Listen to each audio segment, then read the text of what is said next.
que él va a tener con ustedes, ¿ok? Conferencia de manejo del sueño.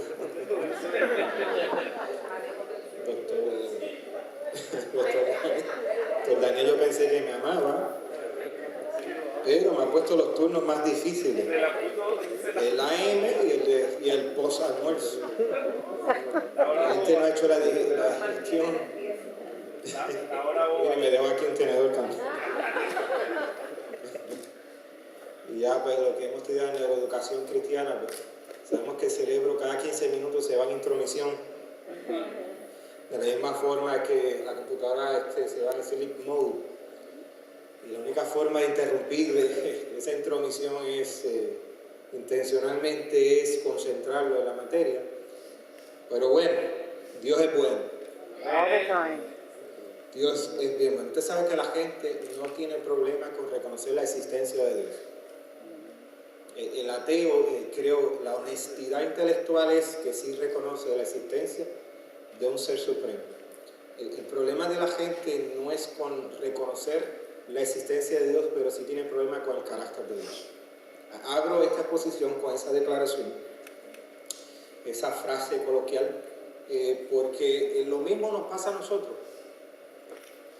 Si usted fija el mensaje hoy día en diferentes púlpitos, es un mensaje triunfalista. Triunfalista. Hay triunfo en el Señor, estamos de victoria en victoria, ¿no? Eso lo entendemos, pero muchas veces es un mensaje que se proyecta ajeno a la realidad, donde se mete el cristiano en una burbuja, y no es así. Por ejemplo, hay personas que a través de la psicología usted lo puede intervenir, hacer una terapia con la persona, y muchos de ellos vienen o empiezan a expresar la existencia de un malestar. Otro que la iglesia se ha divorciado y que no ha podido distinguir es la diferencia entre el ser espiritual y el ser emocional. Por ejemplo, se nos enseñó que si usted tiene miedo, eso no es de Dios.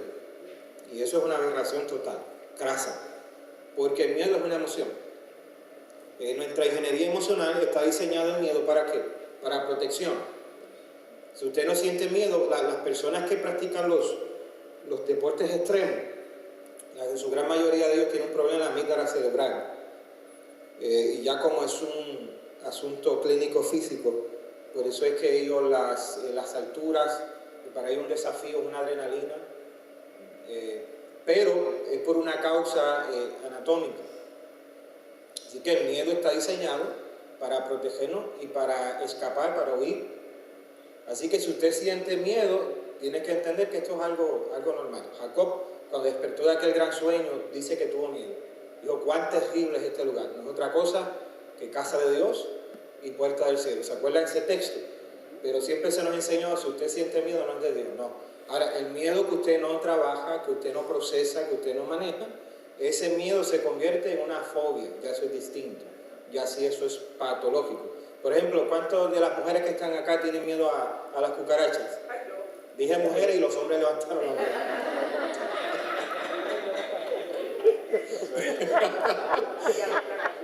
A los lagartijos, allá lo que en Ponciana también, problemas con los sapos. Uy, yo.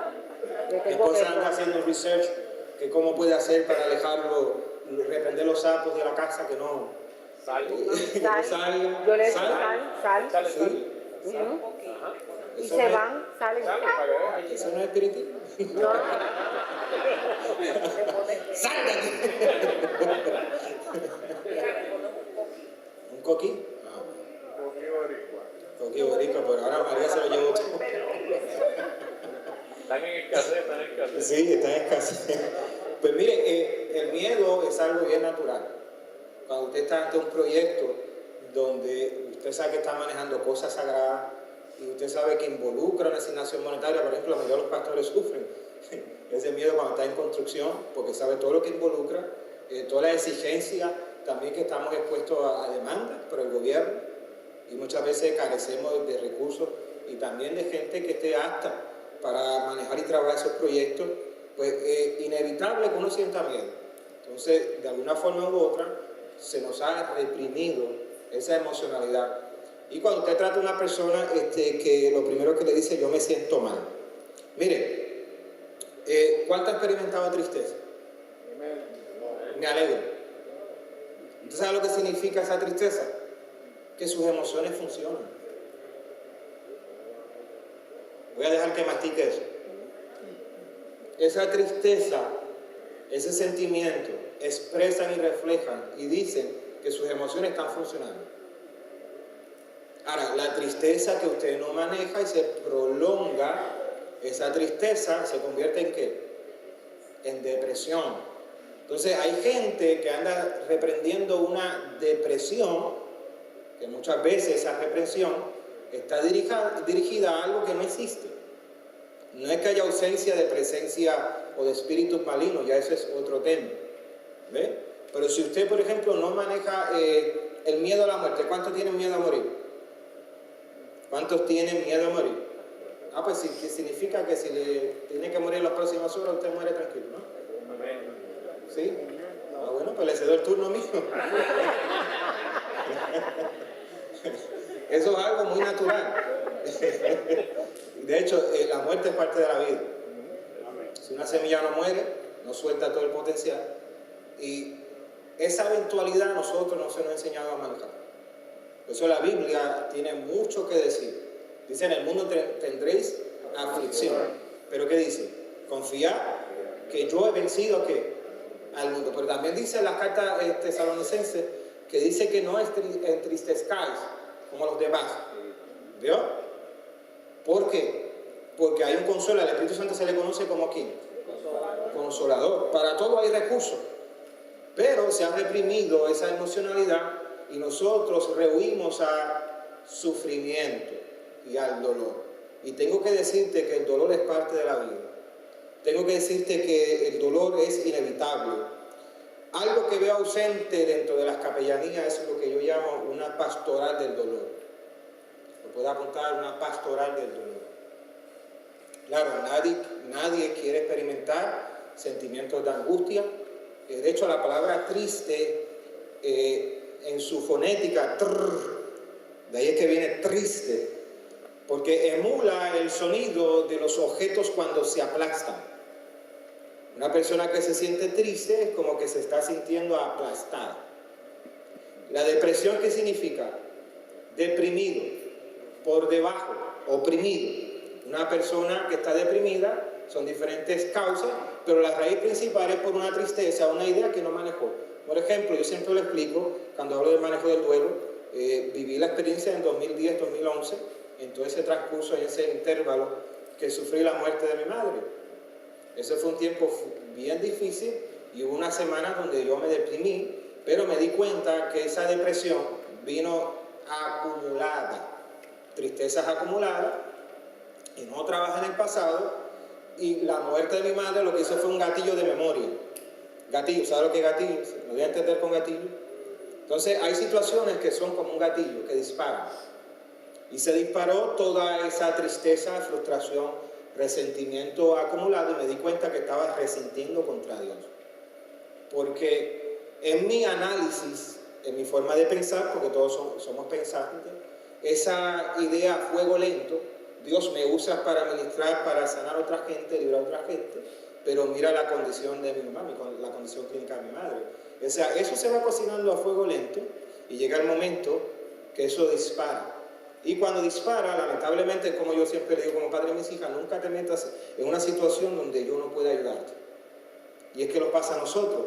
Nosotros andamos reaccionando, pero no respondiendo. ¿Me di a entender? No es lo mismo reaccionar que responder. Ahora mismo usted está reaccionando al almuerzo. Por eso esas caritas están ahí medias deprimidas. No son deprimidas, son soñolientas. Y yo no me puedo ofender si usted se saca un agotezo, pero por favor, que sea disimulado, ¿sí? Así hay unos cuantos haciendo así. Entonces se da cuenta. Yo no pude manejar esa idea que a fuego lento se estaba cocinando hasta que el gatillo de esa eventualidad pues disparó todo el resentimiento que llevaba cargando, que no lo había trabajado. Cuando hablo de iglesia triunfalista, este mensaje donde todo te va a salir bien. Y te tengo noticia, no todo te va a salir bien. Me repito, ese mensaje no arranca aplauso. Ese tópico no inspira, ¿vio? Pero es la verdad. Tampoco es como irnos al extremo del pare de sufrir. El pare de sufrir es que está ajeno a la realidad. O sea, no tienes por qué sufrir.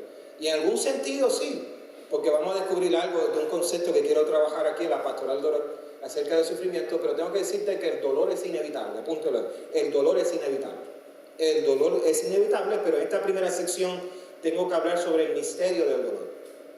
El dolor existe, por ejemplo, en el cuerpo para comunicar, para dejar saber, como señal. El dolor es una señal de cómo está su cuerpo. Cada vez que usted tiene un dolor, ese dolor muchas veces va a reflejar el estado interno de su cuerpo. Por eso usted tiene que prestar atención a la voz del dolor. Prestar atención a la voz del dolor. Pero como digo, una cultura indolora y una cultura cristiana, subcultura cristiana, donde se nos lleva a la idea de que usted no tiene que pasar dolores.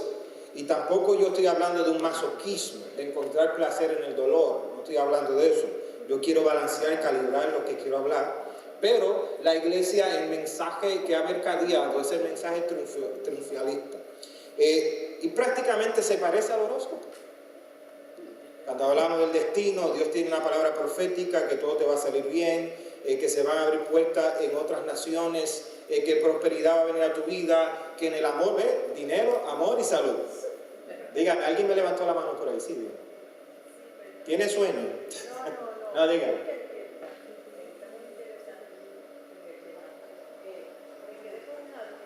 Ajá.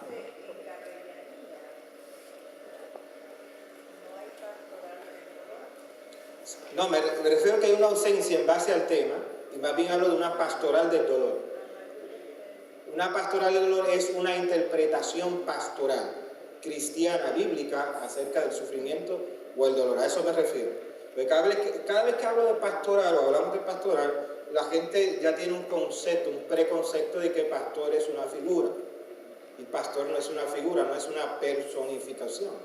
El pastor es una función. Por ejemplo, siempre para el tiempo de nosotros se nos enseñó que el pastor es solamente el pastor de 4 paredes. Y si usted no tiene una congregación, usted no es pastor, y eso es incorrecto.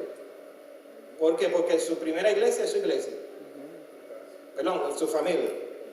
Esa es su primera iglesia, su familia. Entonces usted es el pastor de su familia, de sus hijos, de sus hijas.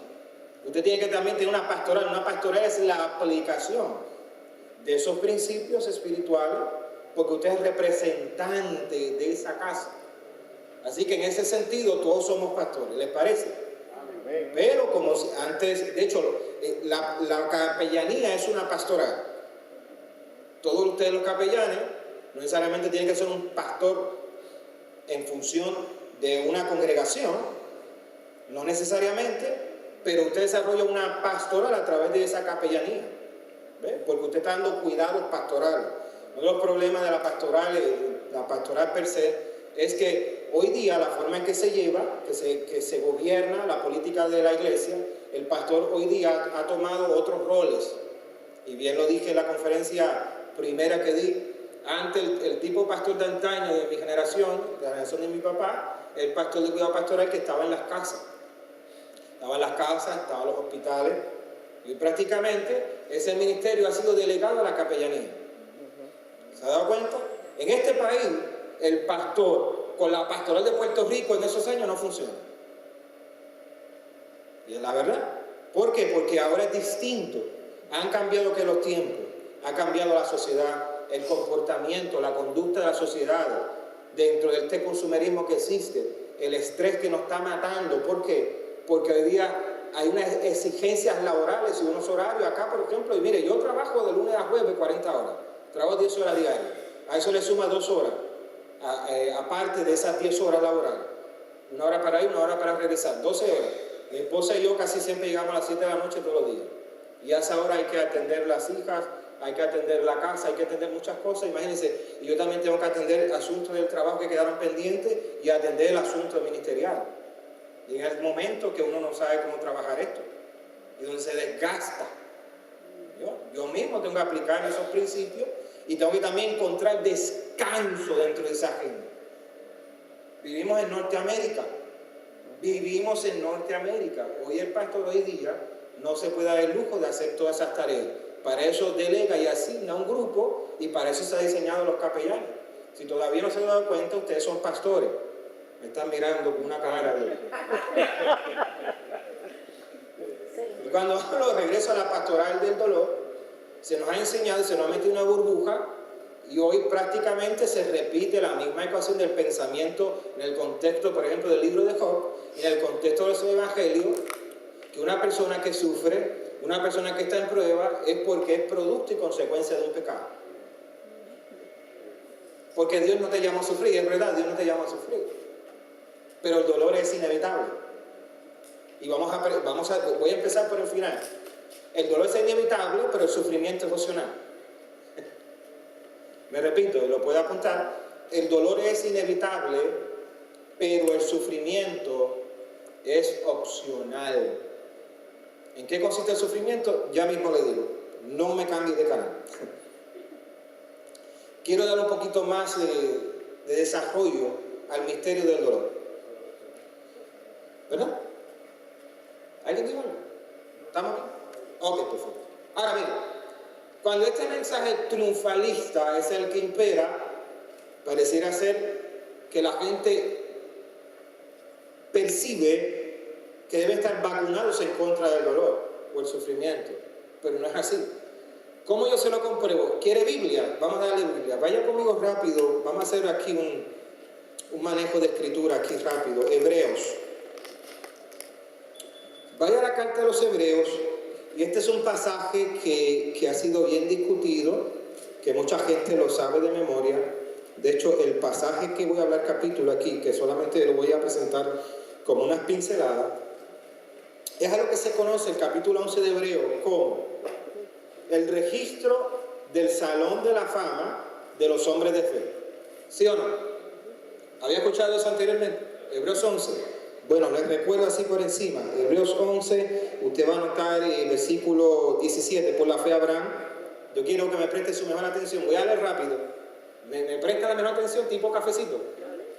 Vamos a dar un shot de café aquí. ¿Estamos pendientes? Rapidito, lo voy a hacer el registro, que esto tal vez va a evocar la memoria.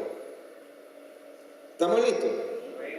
Bien. Mira lo que dice, por la fe Abraham siendo llamado, versículo 8, siendo llamado, obedeció para salir el lugar que había de recibir como herencia y salió sin saber dónde iba. Por la fe habitó como extranjero en la tierra prometida, como en tierra ajena, morando en tienda con Isaac, Jacob, podría dar la misma promesa, porque esperaba la ciudad que tiene fundamento, cuyo arquitecto y constructor es Dios. Por la fe también la misma Sara, siendo estéril, recibió fuerza para concebir y dio a luz, aún fuera del tiempo de la edad, porque creyó que era fiel quien lo había prometido. Versículo 12, por lo cual también de uno y ese, ya casi muertos, salieron como las estrellas del cielo en multitud, y como la arena innumerable que está a la orilla del mar. Versículo 13, conforme a la fe murieron todos estos sin saber recibido lo prometido, sino mirándole de lejos y creyéndole y saludándole y confesando que eran extranjeros y peregrinos sobre la tierra. Versículo 14, porque los que están dicen claramente dan a entender que buscan una patria. Versículo 15, pues si hubiesen estado pensando en aquella de donde salieron, ciertamente tenían tiempo de volver. Versículo 16, pero anhelaban una mejor. Esto es celestial, por lo cual Dios no se avergüenza de llamarse Dios de ellos, porque los ha preparado una ciudad. ¿Estamos despiertos?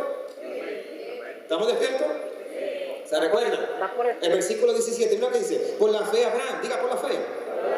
Hasta aquí el mensaje triunfalista. Mira lo que dice, por la fe Abraham, cuando fue probado, ofreció a Isaac, y el que había recibido la promesa ofrecía a su unigénito, habiéndoles dicho, dice, en Isaac te será llamada descendencia, pensando que Dios es poderoso para levantar un de entre los muertos, de donde en sentido figurado también lo volvió a recibir. Por la fe bendijo Isaac a Jacob y Esaú respecto a cosas venideras. Por la fe Jacob al morir bendijo a cada uno de los hijos de José, y adoró apoyado sobre el extremo de su bordón. Por la fe José al morir mencionó la salida de los hijos de Israel y dio mandamiento acerca de los huesos. Por la fe Moisés cuando nació fue escondido por su padre por 3 meses, porque lo vieron niño hermoso y no temieron el decreto del rey. 24, por la fe Moisés, hecho ya grande, rehusó llamarse hijo de la hija de Faraón, escogiendo antes ser maltratado con el pueblo de Dios, que gozar de los deleites temporales del pecado, teniendo por mayor riqueza el vituperio de Cristo, que los tesoros de los egipcios, porque tenía puesta la mirada en el galardón. Versículo 27, por la fe dejó a Egipto no temiendo la ira del rey, porque se sostuvo como viendo lo invisible. Versículo 28, por la fe celebró la Pascua y la expensión de la sangre, para que el destruir a los primogénitos nos tocase a ellos. Versículo 29, por la fe pasaron el mar rojo, como por por tierra seca, intentando los hijos hacer lo mismo, fueron ahogados. Versículo 30, por la fe cayeron los muros de Jericó después de rodear los 7 días.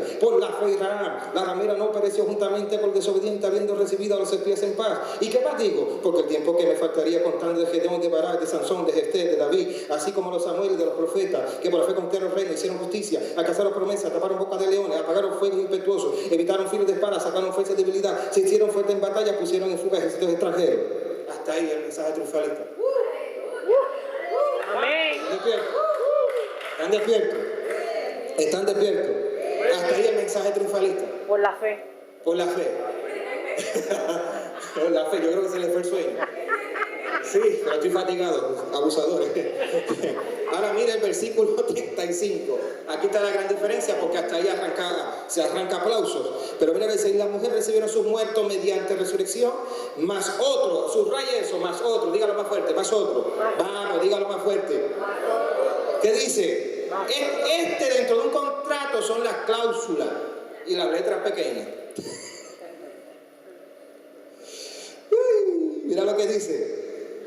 Fueron atormentados, no aceptando el rescate, a fin de obtener mejor resurrección. Mira lo que dice otros, diga más fuerte otros. Aquí donde se le va el gozo a muchos. Experimentaron vituperios y azotes. Y además de esto, prisiones y cárceles.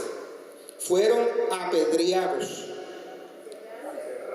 ¿Qué verbo es ese?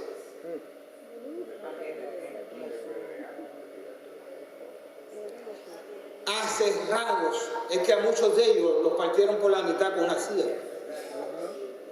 Se dice que Isaías, el profeta Isaías, murió de esa manera. Puestos a prueba, muertos a qué? A filo de espada, anduvieron de acá para allá cubiertos de pieles de oveja y de cabra, pobres, angustiados, maltratados, de los cuales el mundo no era digno, errando por los desiertos, por los montes, por las cuevas y por las cavernas de la tierra. Y todos estos, ¿quiénes son todos estos? Lo que acabamos de mencionar. Miren lo que dice. Y todos estos que no forman parte del mensaje triunfalista, y todos estos, aunque alcanzaron buen testimonio mediante la fe, no recibieron lo prometido. ¿Se da cuenta el problema que se nos ha vendido una idea mercadotécnica?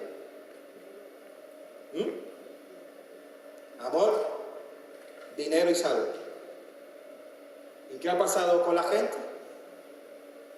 La gente no sabe manejar el dolor. A eso yo le llamo el misterio del sufrimiento. Cuando nos vemos ante la fatalidad, por ejemplo, los genocidios, ¿me doy a entender con la palabra genocidio?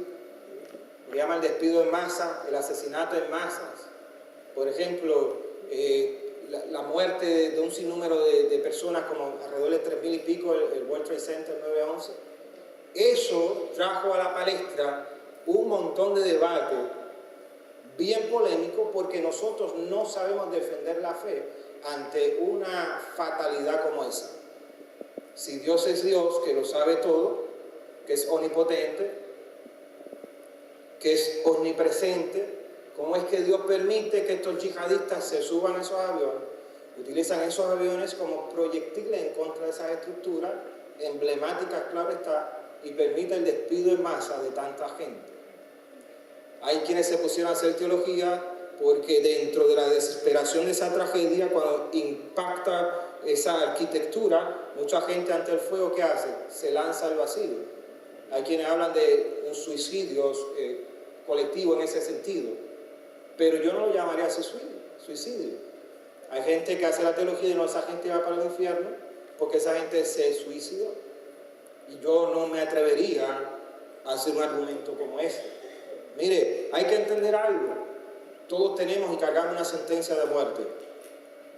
Los que no iban a morir ese 9/11, como ocurrió con muchas personas, que por alguna razón perdieron el bus, perdieron el tren, no llegaron ese día, no se presentaron a trabajar y se libraron de la muerte que aconteció en todo ese contorno. La pregunta, ¿Dios amaba más a unos que a otros? ¿Esa gente que murió no merecía la protección de Dios? Son planteamientos serios. El caso del tsunami en Indonesia. Miles y miles y miles de gente muerta. 60% de todas esas muertes eran niños menores de 10 años. ¿Cómo es posible que Dios permita la muerte de infantes inocentes? Esos son planteamientos serios que la iglesia no ha sabido contestar. Pero yo tengo que decirte, hay un misterio dentro de ese dolor y sufrimiento, que nosotros estamos en un punto ciego. Al estar en un punto ciego, hay cosas al otro lado de la eternidad que ni usted ni yo comprendemos. Por lo tanto, yo no soy portero ni del cielo, ni soy portero del infierno. Cuando podemos enumerar diferentes situaciones de gente que muere en accidentes automovilísticos, mire, en accidentes fatales como el accidente de aerodinámica del el doctor Miles Monroe, ¿cuántos escucharon acerca de ese accidente fatal? Hay gente que se atrevió a decir, bueno, que eso le pasó porque no creía la doctrina del rapto. Eso me parece una aberración. Eso me parece una vil ignorancia. O sea, usted me está diciendo que Dios tiene que llegar a ese punto donde tenga que prácticamente estrellarle el avión porque Él está predicando algo que no está conforme a la creencia de las congregaciones. Mire, en el buen sentido de la palabra, algo que sí es del legado del doctor Miles Monroe es el regreso al mensaje primitivo, al proto-mensaje de Jesús. ¿El mensaje de Jesús cuál fue? El establecimiento del evangelio, ¿de qué? Del reino. Claro, una cosa es reino, otra cosa es dominionismo. Porque dentro del dominionismo, ahí echa fuera toda la escatología profética. Dios no viene porque ya vino, lo que lo toca establecer el reino aquí y ahora. Muchas cosas, puntos ciegos que se están ignorando. Pero donde yo los quiero llevar y transitarlo es gente que muere en fatalidades y en tragedia. La parapsicología dice que las personas que mueren en circunstancias de tragedia, su alma o espíritu, ellos no reconocen prácticamente la espiritualidad, pero hablan de su alma, sus almas en penitencia, quedan encerradas y atrapadas dentro de una dimensión. Por eso es que usted va a encontrar que cuando en circunstancias del accidente hay ciertas señales, o en la casa que ellos habitaban hay ciertas señales, ruidos extraños, porque está hablando de la presencia de ese muerto. Si la persona se suicidó en X o Y lugar, ese lugar quedó impregnado de la presencia de esa alma en penitencia. Eso dice la parapsicología. No me miren así como medio asustado, porque yo no estoy diciendo que estoy de acuerdo con eso. Yo estoy haciendo una labor periodística, estoy presentando, estoy comunicando una verdad y lo estoy transitando para que se le quite el sueño y pueda hacer la digestión del arroz con gandules y permitir que se acaben de comer.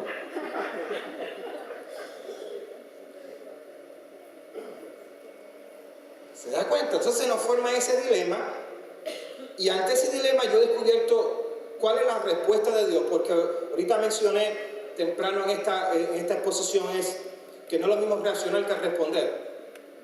Reaccionar es que es instinto.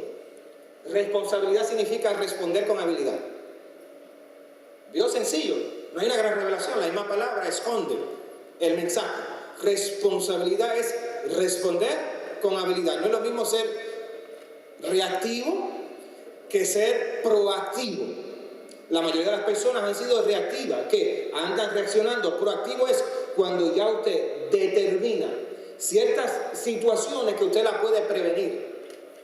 Te voy a decir algo, no hay cosa que te haya pasado que el Señor no te lo haya susurrado antes. No hay nada que te esté causando angustia que el Señor antes no te lo haya susurrado. ¿Dónde? En lo profundo de su espíritu. Ahora, regresando a la línea de esa situación, de esa tristeza no manejada, producto del manejo de mi duelo ante la muerte y partida de mi señora madre, caí en una depresión. ¿Cómo llegó ahí? Acumulando resentimiento, acumulando que todo aquello que tenía reprimido, el gatillo de la eventualidad, ocasionó todo eso. Como no se me enseñó prácticamente, y no estoy culpando a nadie, y tampoco es culpando, estoy hablando de una realidad, a manejar mis emociones, a manejar la emocionalidad, a trabajar los aspectos almáticos de todo lo que es la composición humana. ¿Me estoy dando a entender? Prácticamente uno se encuentra sin herramientas. En la Biblia, ¿qué caso Jesús se enfrentó donde se formaron estos dilemas que habían provocado una ideología que pululaba en el concepto de la cual Jesús estaba hablando, que Jesús quería sacar prácticamente de la mentalidad socioeconómica de sus discípulos? Para eso vaya conmigo rápido, voy a mencionar al abuelo de ave, y usted va a encontrar una palabra, bendiga a las personas que están llegando, no se preocupe, ya mismo terminamos. Capítulo 13 de Lucas. Jesús se encuentra ante realidades trágicas y el pensamiento y el paradigma de la época que las personas sufrían porque eran consecuencias de pecado. Capítulo 13, ¿se atreve a mirar esta escritura conmigo? No la voy a leer con la misma velocidad, no se me asuste. Dice el capítulo 13: en este tiempo estaban allí algunos que le contaban acerca de los galileos cuya sangre Pilato había mezclado con los sacrificios de ellos. Respondiendo Jesús les dijo: ¿pensáis que estos galileos, porque padecieron tales cosas, eran más pecadores que todos los galileos? ¿Qué tragedia está hablando ahí? Mire, Pilato identificó un complot en su contra, una conspiración en su contra. ¿Qué hizo Pilato? Envió toda su tropa, toda su gente. Asesinaron a esa gente en el mismo templo. Y se mezcló la sangre, producto del asesinato, con la sangre de los sacrificios. Eso fue lo que pasó ahí. ¿De qué estamos hablando de esta tragedia? Estamos hablando de un asesinato. Diga asesinato. Entonces Jesús, mira cómo responde: ¿pensáis que estos galileos, porque padecieron tales cosas, eran más pecadores que todos los galileos? ¿Cómo responde Jesús? Os digo, no. ¿Qué dice Jesús? No. ¿Más fuerte? No. ¿Más fuerte? No.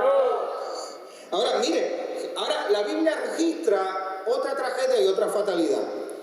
O aquellos 18 sobre los cuales cayó la torre en Siloé y los mató, ¿pensáis que eran más culpables que todos los hombres que habitan en Jerusalén? Os digo que no. Ahora esto no es un asesinato, ahora esto es un accidente. Porque usted dice, bueno, si le pasó eso al pastor Monroe, como dijo mucha gente, que tal vez tenía un pecado oculto. Porque tú guardarás la entrada y la salida. Dicen los textos, dice el Salmo.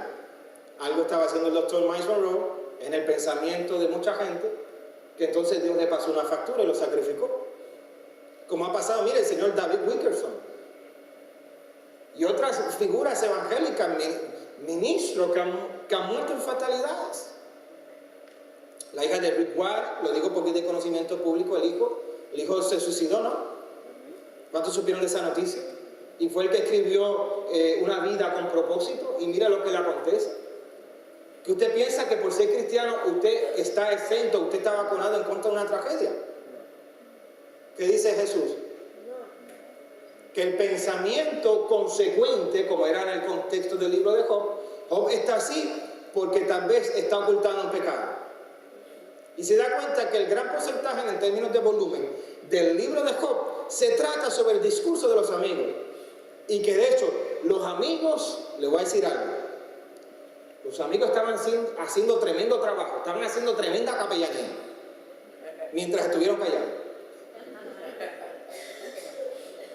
El ministerio del silencio. Hay silencios terapéuticos y hay silencios que marginan. El silencio de los amigos de Job no era terapéutico. En esos días estaban maquinando y estaban preparando el bosquejo del discurso, que todos los capítulos que iba a ocupar el libro de Job, ellos van a estar discutiendo. Y cuando usted hace un inventario del antes y el después de la prueba de Job, usted va a notar que Job termina la historia ganando. Ahora, ¿dónde está la esperanza para el manejo del sufrimiento? Y para darle sentido a ese sufrimiento. Porque ese es el tema que nos ocupa ahora, lo dice la conferencia, cómo darle sentido al sufrimiento. Mire, ante una fatalidad inexplicable, he encontrado un texto que me hizo resolver mi duelo.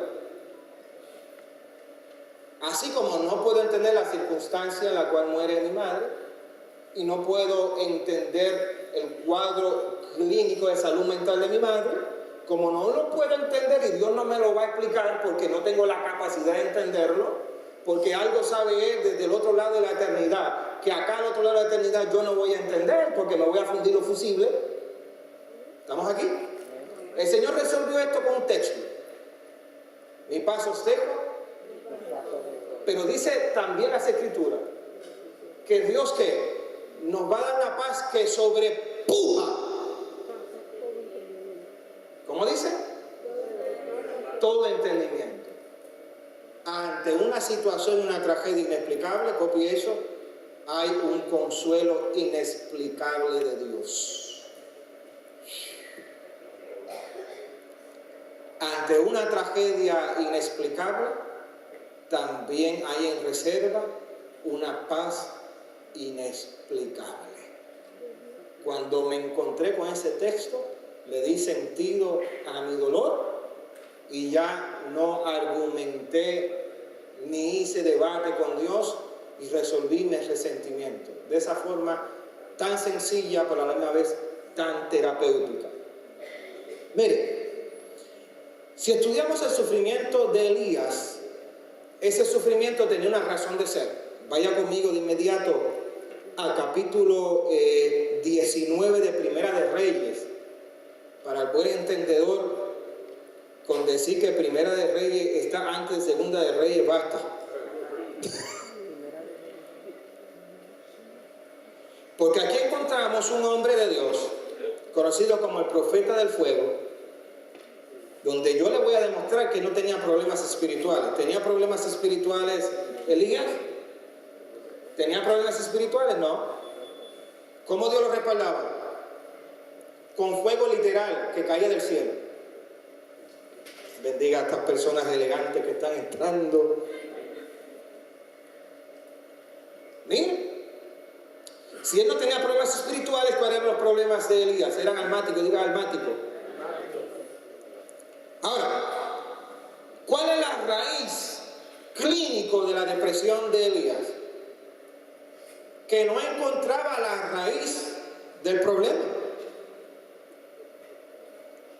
Dije que los cambios que causan transformación, en la primera conferencia dije, son los cambios radicales. Y los cambios radicales son los cambios ¿desde dónde? Desde la raíz. En la raíz está todo. En la raíz están las vías respiratorias de un alma. Y la genética, si usted quiere cambiar algo, usted tiene que cambiar su genética. Si usted no cambia la genética, y la genética es cambiable. ¿Usted sabía que la genética se puede cambiar a través de energía? Por eso el Espíritu Santo, cuando manifiesta su fuego, la persona dice, yo siento una electricidad. Esa electricidad es que el Espíritu Santo te está dando recursos de cambio. No me estoy dando a entender. El arroz con gandules. Los hermanos están pensando en un postrecito de arroz con dulce, de majarete, de tembleque, dice el Señor, de brazo gitano. ¿Verdad que bueno es eso? Sufre, dice el Señor. Ahora mire, la raíz de la depresión clínica de Elías no era reprendiendo un demonio. Sencillamente era yendo a la raíz. Mucha gente dice, usted sabe, yo lo voy a ahorrar para todos estos capítulos, para que usted no tenga que leerlo. Es que Elías está huyendo de una mujer, pero realmente no está huyendo de una mujer. Se nos ha enseñado teológicamente en diferentes interpretaciones que Elías está huyendo ¿de quién? De Jezabel. Por eso hay mucha gente hablando del espíritu de Jezabel, bla, bla, bla, bla. Usted hable todo lo que usted quiera y haga toda la interpretación. Usted tiene el derecho de hacer esa interpretación. Pero yo le voy a presentar aquí algo. Yo voy a dejar que usted considere que Elías no estaba huyendo de la amenaza de una mujer. Elías, para mí, en mi contexto, en el filtro que estoy presentando, Elías estaba huyendo de sí mismo. ¿Cómo que usted dice eso? Es que en estos capítulos, en el contexto, por ejemplo, cuando usted ve el capítulo 18 y usted ve el acontecimiento de lo que pasó en el Monte Carmelo, en ningún momento yo vi que Dios le dijo a Elías, mata a los profetas de Baal.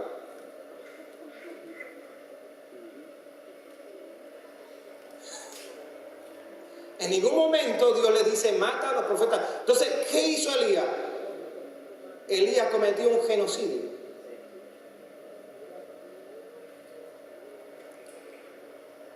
cuando Jezabel expresa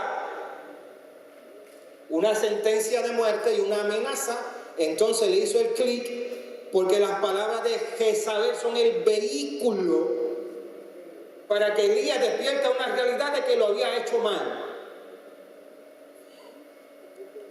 Entonces se va huyendo 150 kilómetros a Beerseba. Mire lo que dice, porque yo no esto me lo he inventado, no lo saqué del internet, tampoco lo conseguí en Walmart. Great Value. Mira lo que dice el versículo 4 del capítulo 19. Y él se fue por el desierto un día de camino y vino, se sentó debajo de un enebro. Mire la primera sintomatología, para que usted entienda la situación clínica en esta pastoral del dolor a la figura de Elías. Número 1, que dice: perdió el apetito de la vida. Quítame la vida. Dígame usted si esto no es una sintomatología de un suicidio o un suicida en potencia. ¿Me lo inventé o lo dice él? Dice: pues no soy yo mejor que mis padres. Aquí está la segunda sintomatología: complejo de inferioridad. Una persona que no le encuentra el sentido al sufrimiento es una persona que cae en una minusvalía, se siente menos. Y la persona en sí misma se siente que por debajo. Y eso se llama depreciarse. ¿Estamos aquí? Ahora, dice: y echándose debajo del enebro se quedó dormido. Una persona que duerme más allá, o que duerme prolongadamente, de una forma ininterrumpida, más de las horas que debe dormir, está reflejando tal vez una depresión. Porque la persona busca estar dormida porque no es capaz de afrontar en términos de conciencia, cuando despierte, la situación que le está quejando. Y a través de prolongar que su sueño, la persona está ajena y la persona está incubando la tristeza. ¿Les parece? Ahora dice: y echándose debajo del enebro se quedó dormido, y aquí luego un ángel le tocó y le dijo: levántate y come. Había perdido apetito físico y ahora tiene que el Señor enviar un chef. Ahora, no puedo entrar en los detalles en base a la receta, porque la versión hebrea da a entender que Elías no solamente vio el plato, sino que vio el proceso en la cual se cocinó esa comida. Y dicen los exégetas de este texto a su profundidad, que el tipo de cocina que se estaba haciendo, la manera que se estaba preparando esa cocina, fue sobre una piedra. Y cuando usted trabaja y estudia a profundidad el altar tan sofisticado que Elías había desarrollado en el Monte Carmelo, dice que escogió 12 piedras. Y esas 12 piedras tienen un simbolismo. Y ahora más adelante, ahora viene un ángel a cocinar sobre esa piedra. Pero no nos vamos a tener ahí porque después me da la tentación de predicar. Entonces él miró, y aquí su cabecera, una torta cocida sobre las ascuas. Versículo 7: y volviendo el ángel de Jehová la segunda vez lo tocó, diciendo: levántate y come, porque largo camino te resta. Se levantó pues, comió y bebió, y fortalecido con aquella comida, caminó 40 días y 40 noches hasta Horeb, el monte de Dios. Y allí, ¿qué hizo? Mire, el Señor enviándole chef angelicales, que tal vez también preparó maná escondido. Aún así, él persiste ¿en qué? En regresar a su depresión. Y allí se metió en una cueva donde pasó la noche, y vino a él palabra de Jehová, el cual le dijo: ¿qué haces aquí, Elías? Él respondió: he sentido un vivo celo por Jehová, Dios de los ejércitos, porque los hijos de Israel han dejado tu pacto, han derribado tus altares y han matado a espada a tus profetas, y solo yo he quedado y me buscan para quitarme la vida. ¿Qué dice el Señor? Y él le dijo: sal fuera y ponte en el monte delante de Jehová. Adelante, cómo Dios viene a trabajar el sufrimiento de Elías, viene a contrarrestar ese dilema. Ante cada argumento, el Señor manifiesta un área de él, se la manifiesta y se la revela a Elías, para que con esa manifestación Elías pudiese corregir esa depresión. Mire qué linda las escrituras. Entonces Elías conocía a Dios como terremoto, le era familiar. También lo conocía como fuego, pero había algo que desconocía a Elías. Ahí alguien lo dijo: desconocía el silencio del cielo. ¿Se acuerda que hablé del silencio terapéutico? ¿Dónde estaba Dios? ¿En el terremoto? No. ¿Qué es lo que significa el terremoto y el fuego? Que eran los lugares que ya Elías conocía de Dios. Ahora, había un área de Dios que Elías no conocía. Aquí está la capellanía y la pastoral que yo quiero desarrollar. Es que Dios estaba en lugares insospechables.